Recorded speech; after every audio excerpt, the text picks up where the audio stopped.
Hoje nós vamos continuar no Evangelho de João capítulo 1, agora a partir do versículo 19 até o versículo 51. Nesta parte veremos o testemunho de João Batista e o chamado dos primeiros discípulos.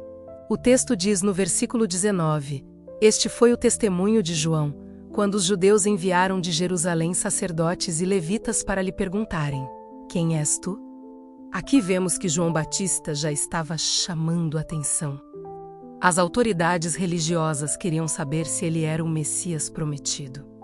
No versículo 20 está escrito: Ele confessou e não negou. Confessou: Eu não sou o Cristo. João deixa claro que não é o Salvador. Ele não busca reconhecimento indevido. Ele entende sua posição. No versículo 21 perguntam se ele era Elias ou o profeta esperado.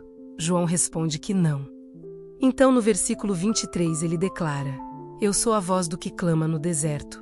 Endireitai o caminho do Senhor. João não é o centro da mensagem. Ele é a voz que prepara o caminho.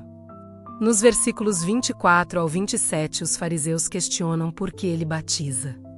João responde dizendo que batiza com água, mas no meio deles estava alguém que eles não conheciam. Alguém maior do que ele, do qual ele não era digno nem de desatar as correias das sandálias. Aqui João aponta claramente para Jesus. No versículo 29 acontece um momento central. O texto diz: No dia seguinte, viu João a Jesus, que vinha para ele, e disse: Eis o Cordeiro de Deus, que tira o pecado do mundo.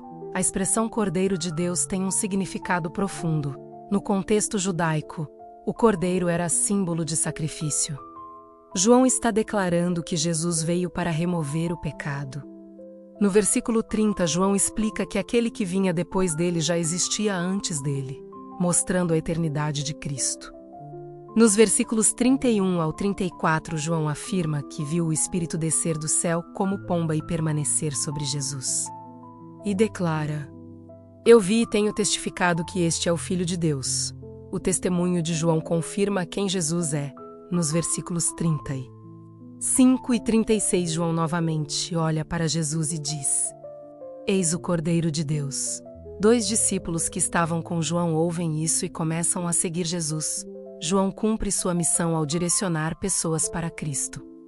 No versículo 38, Jesus se volta para eles e pergunta: Que buscais? Essa pergunta continua atual. O que realmente estamos buscando ao nos aproximarmos de Jesus? Eles perguntam onde ele mora, e no versículo 39 Jesus responde: Vinde e vede. Eles foram. Viram onde ele morava e permaneceram com ele naquele dia. O relacionamento começa com aproximação. No versículo 40 descobrimos que um desses discípulos era André, irmão de Simão Pedro. André encontra seu irmão e diz no versículo 41: Achamos o Messias. Quando alguém encontra Cristo, naturalmente deseja compartilhar. No versículo 42, Jesus olha para Simão e diz que ele se chamará Cefas, que significa Pedro. Aqui vemos que Jesus não apenas chama, mas transforma a identidade. Nos versículos 43 e 44, Jesus chama Filipe para segui-lo. Filipe encontra Natanael e diz que encontraram aquele de quem Moisés e os profetas escreveram. No versículo 46, Natanael responde: Pode vir alguma coisa boa de Nazaré? Ele demonstra dúvida. Muitas vezes julgamos pela aparência ou origem. Filipe responde apenas: Vem e vê.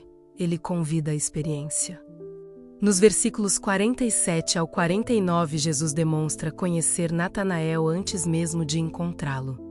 Ao perceber que Jesus conhecia detalhes sobre sua vida, Natanael declara: Tu és o Filho de Deus. Tu és o Rei de Israel.